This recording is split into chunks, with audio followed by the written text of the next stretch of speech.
Shana Shalom, Israel. This is Giovanni coming in from Ontario, Canada. Well, it's officially the turn of the new year for his people, and I'm sure a lot of people are looking forward to Passover. I wanted to come in and make this teaching regarding the new moons. So the purpose of this teaching is to determine basically when is Passover going to start and when is the new moon starting for this year, 2014. Now, I believe that in order to come to an understanding of this, we're going to have to look at the context of the feast. The feast days, his holy feast. We know that there are 7 feasts, right? Excuse me. 4 of these feasts which have already been fulfilled by the Messiah.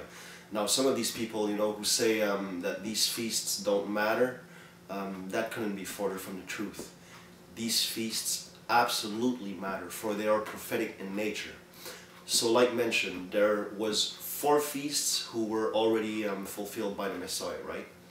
Passover, unleavened bread, first fruits, and Pentecost. Now, in order to come to an understanding of when the new moon starts, we're going to have an understanding as the appointed times of these feasts. And I believe that it has to do with the full moon, when the moon is covered in her light. I've tried looking in the Bible for specific instructions from the Most High, to his people, and I was really confused. I never found any specific instruction in his book, in the Torah or in the prophets. Nothing specific as far as instruction to Israel as when does a new moon start. So I've always been wondering, man, how is it that the Father, he didn't give us anything in this so that we understand exactly when the new moon starts, so that we can reference and understand and see the context of his holy feast and exactly when they start. And so I was thinking, there has had to be something. Somebody had to put his paws, his hands in this thing and hijacked it. Because, Moses had to have instruction, but we know that he was speaking directly to the Father, like a friend does to a friend face to face. But also, David, he observed these things. Basically, all of Israel that were obeying, that were being obedient to him, they were all observing. But where were they taking these instructions from, as far to determine when is the new moon? Now, I'm just babbling on, and I'm going to try and move a bit faster here. But I came to the realization this year that this book was hijacked. I realized that what I have here, the Bible, called the canonized version of the Bible, is the information that was brought to us.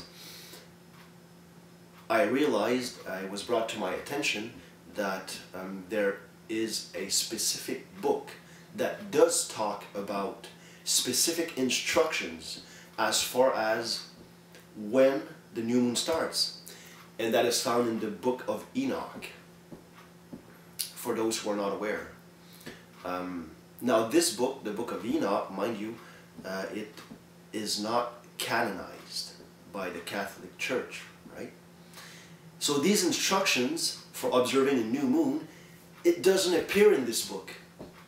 So I realized this is where the confusion stemmed from. Because if all Israel were observing these feasts, then they had to take this instruction from someone. Now, we know that Enoch was the 7th from Adam, right? If I'm not mistaken. So this is going way, way, way back. So all his nation, all his people, Israel, had to have the book of Enoch as instructions for following new months. new moons, right?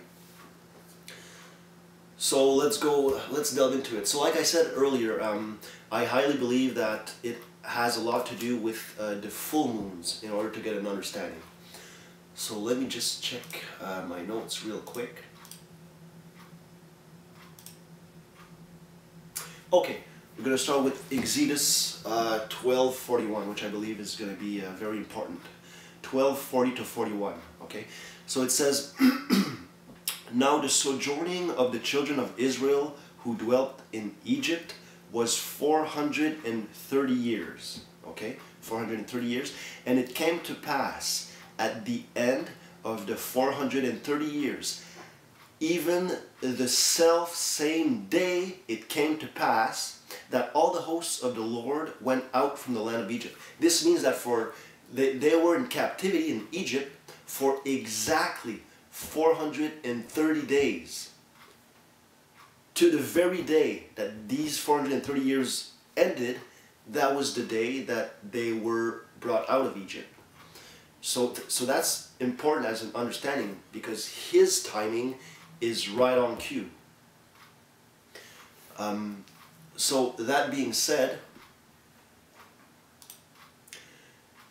I will go to Deuteronomy 16:1. We're going to talk a bit about the delivery from captivity. Bear with me here.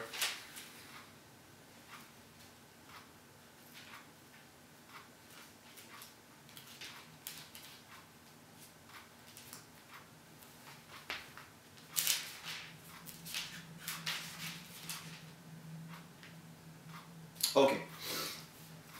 Deuteronomy 16:1. It says, Observe the month of Abib, and keep the Passover unto the Lord thy God, for in the month of Abib the Lord thy God brought thee forth out of Egypt by night. Okay, so this verse, from what it's telling us, it's telling us that Israel was brought forth out of Egypt by night.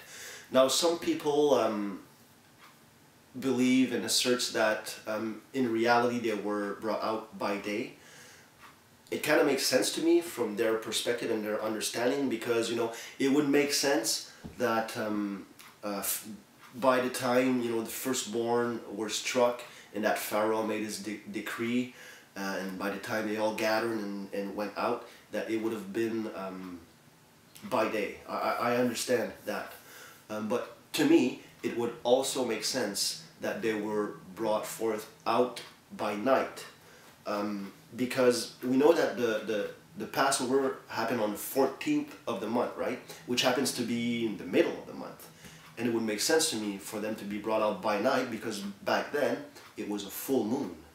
And I don't know if you've ever walked in darkness during a full moon, but her light lights up the path pretty good. Okay, now we're going to go back to Exodus 11:4.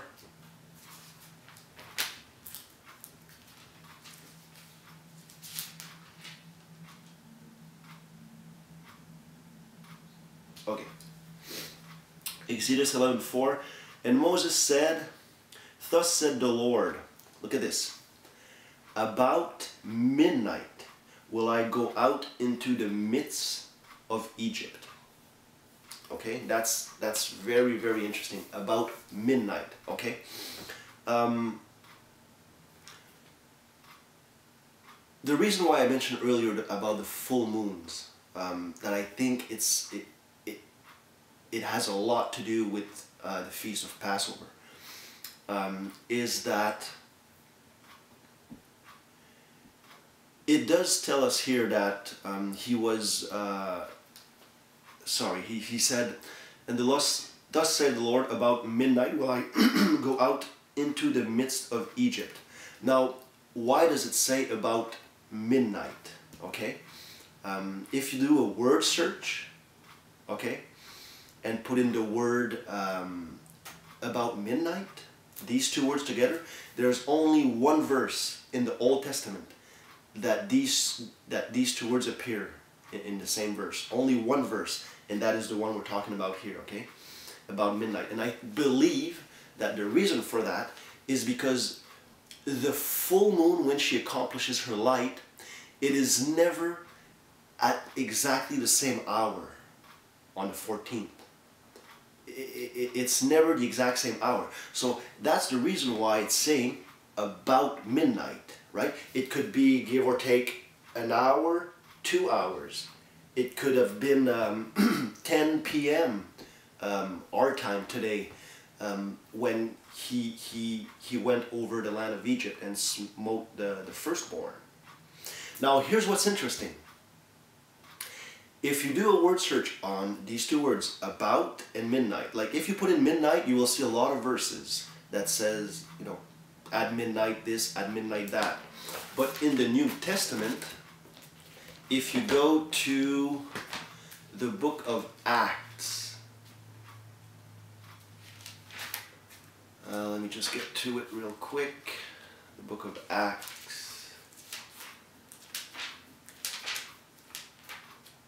Acts is right after the gospel, the apostles. Let me just... Okay, Acts. The book of Acts 27:27. Now this is very important. Okay, look at this. Acts 27:27. It says, but when the 14th, ring a bell? When the 14th night was come, as we were driven up and down in Adria, about midnight, the shipmen deemed that they drew near to some country. About midnight, right? This is trying to tell us something. The only two occurrences of the words about midnight that happens in the Bible has to do with a 14-day context. And that's why I believe that on the 14th day of the month, it's a new moon, a full moon, sorry. The full moon happens anywhere between the 14th and the 15th day of the month. Now we'll look at some other evidence and we'll weigh it in. Now, when I read Exodus chapter 12 verse 13 while I was studying this, I did find something interesting.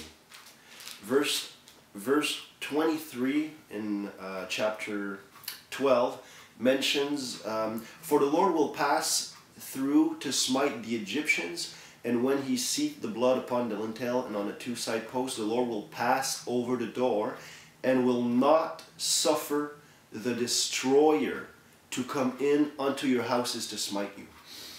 Now, there is, looking up the Hebrew word for destroyer, there's no specific instructions, or not instructions, but it doesn't tell us specifically who that destroyer is, okay? So, I did a research, you know, to me, if the destroyer is the one who smites, then to me that is disaster, that is evil, right? And so I had to, what I've done is I've went and looked in the evil spectrum of things in witchcraft and in occult to see what does the new moon, the full moon, sorry, what does the full moon means to them. And if you go and have a look at these witches and their practices, to them, the moon phases are very important. And the full moon, you will read often that it signifies new things, new beginnings, the full moon, right? Now, if we go back to the captivity and when Israel was brought out of captivity, that to me is quite the new beginning, don't you think? So that being said, yeah, see here Isaiah 45:7. This is Yah speaking. I form the light and create the darkness. I make peace and create evil. I, the Lord, do all these things. And Proverbs 16:4, the Lord hath made all things for himself, yea, even the wicked for the day of evil. Man, that is some verses that those who preach that God is all-loving, they will never look at and will never accept these verses. So therefore, it's important to have the fear of Yah. Okay?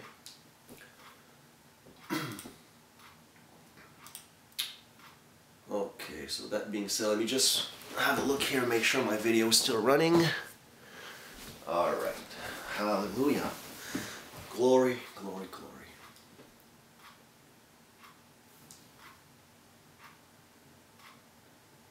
Okay, now we're going to go to the book of Enoch.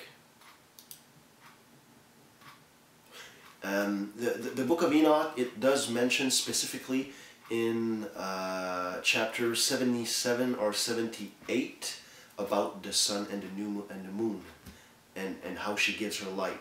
These are the detailed instructions. I invite you to go and read them. Okay, I'm going to read a few verses to you so you have an understanding of what I'm talking about. So in verse 6, the book of Enoch, it says, listen to this.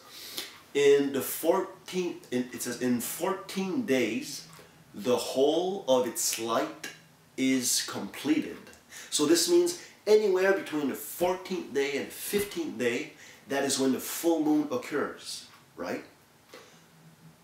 So we know that Passover happens to be on the 14th of the month. So this means that according to the book of Enoch, that the 14th at even, somewhere a few hours after, this is where the full moon should occur. So after the 14th and before the 15th. Alright, my video just kind of cut off there, so I was babbling by myself for I think 10 or 15 minutes. Let's try this again. Okay, so we were at verse 9 of the book of Enoch. Now this is very interesting.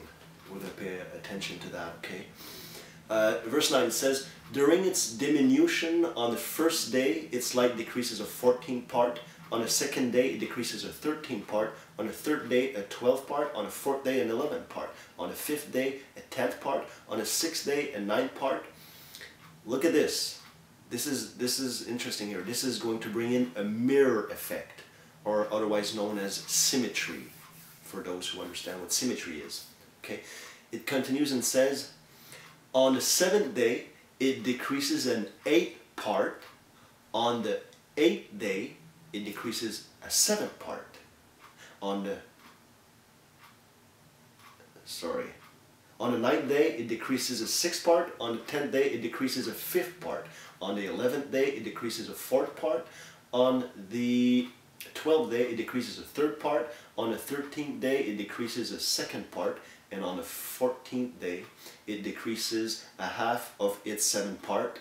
And on the 15th day, the whole remainder of its light is consumed. Now this represents, to me, symmetry, a mirror effect. We'll have to keep that in mind, okay? It's going to be important for understanding later on. Now going up to verse 12, in the book of Enoch, it says, and on the first day, she is called the new moon, for on that day, the light rises upon her. Right? So this is telling us specifically that the new moon, the new month, starts when the sliver appears, the light appears on the moon. So this means if you observe the new month being the 30th of March 2004, then 14 days later, you're not going up to the full moon, to the when she gives her light, she accomplishes her light. You can only observe the new month, which would occur on the 31st of March 2014. 14 days later, after that date, at even, anywhere during that day, after the 14th and before the 15th, this is when she will accomplish her light. Okay?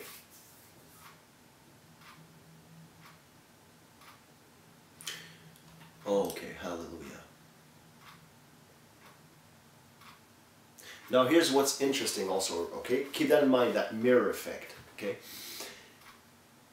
He does tell us that in Revelation that he is the first and the last, the Alpha and Omega in Greek. So in order to come to a better understanding of this symmetry effect or full moon, well, how the full moon taps into all this, we're going to look at the first feast and the last feast, okay? The first feast, Passover, happens to be on the 14th of the first month, Nisan. Here's what's interesting. The last feast, Tabernacles, falls on the 7th month, on the 15th. So both of these feasts happen to be right in the middle of the month. That should tell y'all something, okay? That's exactly 6 months later in the year. Now that should bring to your mind, to your imagination, symmetry, a mirror effect, right? Because if you take a timeline, you draw a timeline on paper for that represents the year, okay, and you mark in the 14th day of the first month, and you mark in the 15th day of the 7th month, and you inverse them, let's say you put it in a mirror, and we know that it takes about 29 days for a moon to complete her cycle, then you will see that the 15th day will be transferred to the 14th, and the 14th will be transferred to the 15th, okay?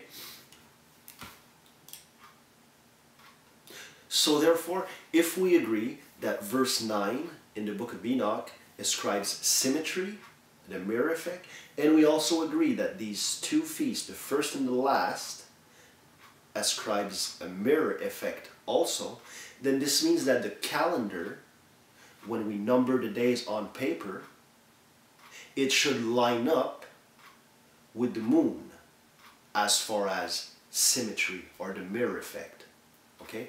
Now if you look at it this way concerning the moon, if the full moon happens after the 14th and before the 15th, at even, then this means that on Passover, on the 14th, then at even this means that there will be a slight, very subtle, dark sliver on one side of the moon because she's not accomplished her full moon yet, right? But then also this would mean that on the 15th of the 7th month, then there will be this dark, slight sliver on the opposite side of the moon. Now do you understand why I'm talking about symmetry and the mirror effect? It all ties in. It's just to help us understand how the full moon, it comes into context in these feasts and how important it is.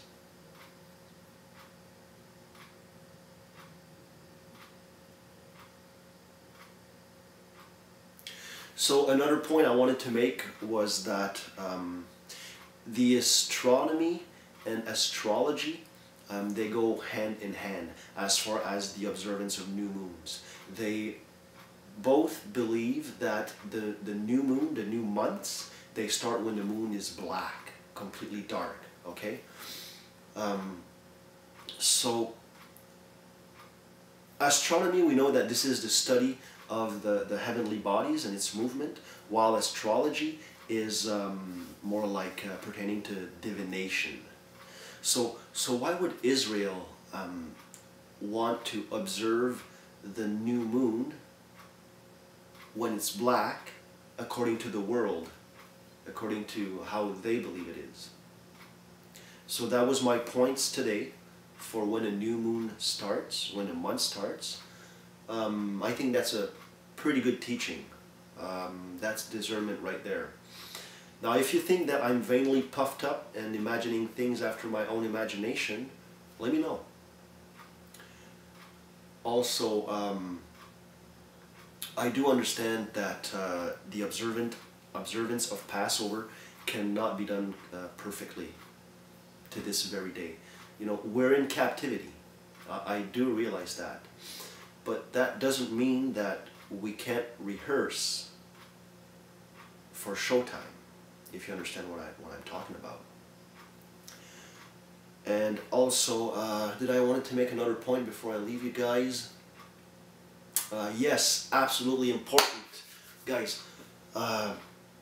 Sure, the observance of the new moon and all that, outward observance and all that, yeah, it's important, but I would say that the most important thing is to purge out the leaven. This is a time of year where, you know, there was His sacrifice that was made for us. We have become unleavened. He has taken away the sins of the world. So we should not be walking in our filthiness, in past years' filthiness. We should do our best to purge all this leaven so that we may be a new lump. You know, this world, they have their new year on the 1st of January, and they have adopted the New Year resolution, right, where they try to better themselves. Well, where do you think they take that from? They took that from our culture, Israelite culture, where on our beginning of the year, we purge our leaven. We try to make ourselves perfect and without sin, so that we may be accepted in the eyes of our Savior, Messiah Jesus Christ. So I hope you all enjoyed this. It was very exciting for me. I give all the glory to the King, to Yah. Praise His holy name. God of Abraham, Creator of the universe, Holy Redeemer of Israel, through His only begotten Son, Jesus Christ. Shalom.